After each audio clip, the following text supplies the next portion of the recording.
c'est vraiment, pour le coup, une réelle nouvelle façon de produire de l'électricité de façon viable et totalement renouvelable.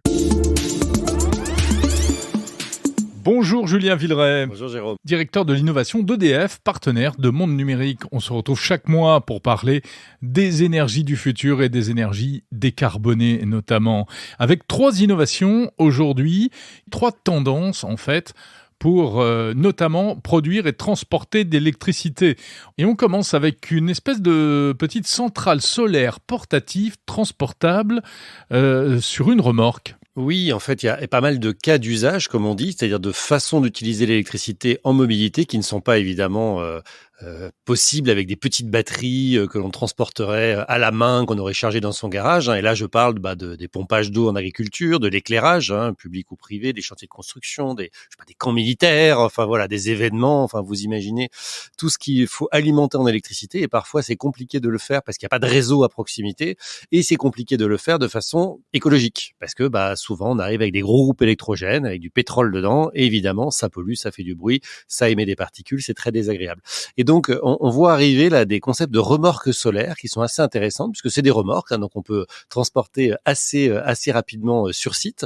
Et sur ces remorques, on trouve quoi? Des batteries qui stockent, un onduleur qui permet donc de recharger la batterie et de la décharger, de faire arriver l'électricité en bidirectionnel, et des modules solaires, c'est-à-dire des panneaux solaires qui sont au-dessus, qu'on peut déployer, qu'on peut orienter, et donc évidemment dans le sens du soleil, pour recharger les batteries. Donc ça permet finalement à une seule personne, toute seule, en 5-10 minutes, de donner une puissance importante à la fois d'énergie solaire directe, mais aussi de stockage, pour tout un tas d'applications. Donc ça, c'est très intéressant parce qu'évidemment, c'est des choses qui sont développées pour des usages quasiment infinis. Il y a plein de startups qui sont sur ce marché-là. Nous, chez EDF, on travaille avec Ecosun Innovation, qui est une startup dont on est partenaire et qui travaille sur ces sujets-là. Donc voilà, on trouve que c'est une alternative intéressante aux groupes électrogènes diesel, les fameux groupes qui polluent et qu'on peut voir dans pas mal d'événements, pas mal de théâtres de guerre ou dans la rue, y compris à Paris sur des travaux.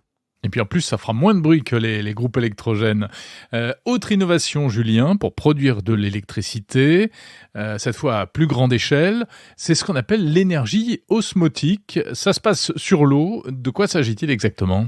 Alors, c'est une forme d'énergie, en fait, qui est totalement renouvelable, et qui est produite, en fait, par la différence entre la salinité, donc entre de l'eau douce et de l'eau de mer. C'est-à-dire, globalement, c'est un sujet principalement d'estuaire, là où se rencontrent de l'eau douce et de l'eau salée, ce qui représente un potentiel vraiment très, très, très important. On imagine, alors c'est des chiffres qui sont à vérifier, mais on imagine que ça pourrait représenter en gros de quoi produire 10% de la demande d'électricité mondiale.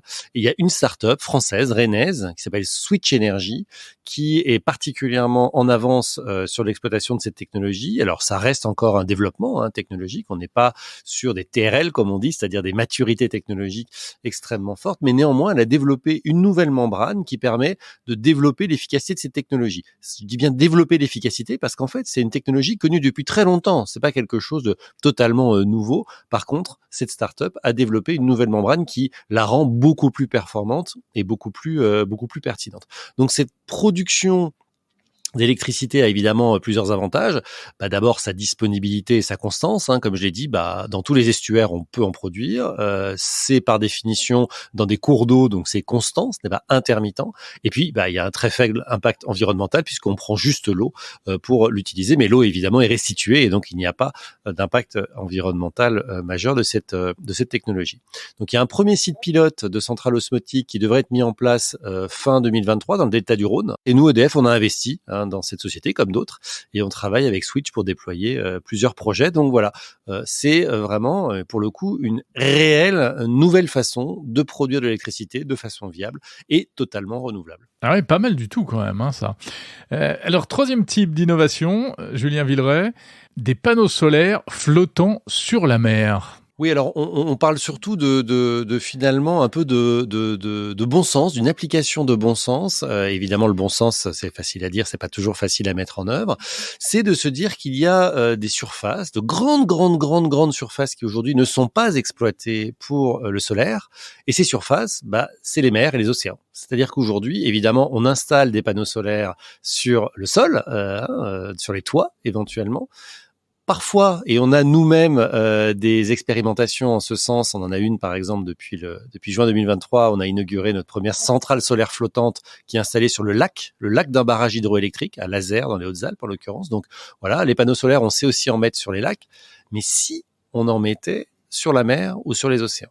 Et donc finalement de faire de l'énergie solaire en mer flottante, donc produire de l'électricité sans occuper finalement ces grandes surfaces terrestres qui sont pas faciles à trouver, hein. Il y a une vraie problématique de foncier, et puis finalement on peut faire aussi autre chose sur ces surfaces. Alors on sait déjà faire des éoliennes en mer, hein, vous le savez, des éoliennes flottantes aussi. Voilà, maintenant ce serait des panneaux solaires flottants en mer. Alors comment ça fonctionne? Globalement on prend des panneaux solaires tels qu'on les connaît, alors bien retravailler pour qu'ils résistent à des conditions maritimes extrêmes, hein, ainsi que la structure métallique sur laquelle ils sont posés, parce que en mer, évidemment, il y a des vagues, il y a de la houle, il y a des courants, il y a énormément de corrosion.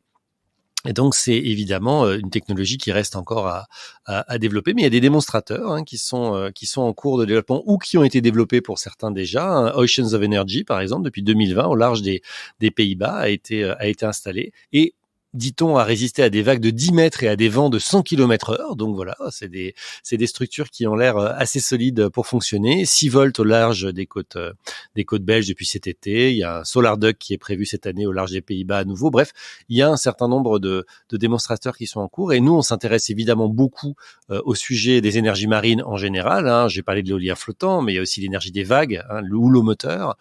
Et ça nous intéresse aussi de regarder ces sujets parce que, évidemment, installer des panneaux solaires sur la mer, entre guillemets, ça ne dérange personne. Ça ne pose pas de problème de visibilité, hein, de paysage, puisque les panneaux solaires, c'est évidemment plutôt à ras et pas très très haut en termes de structure.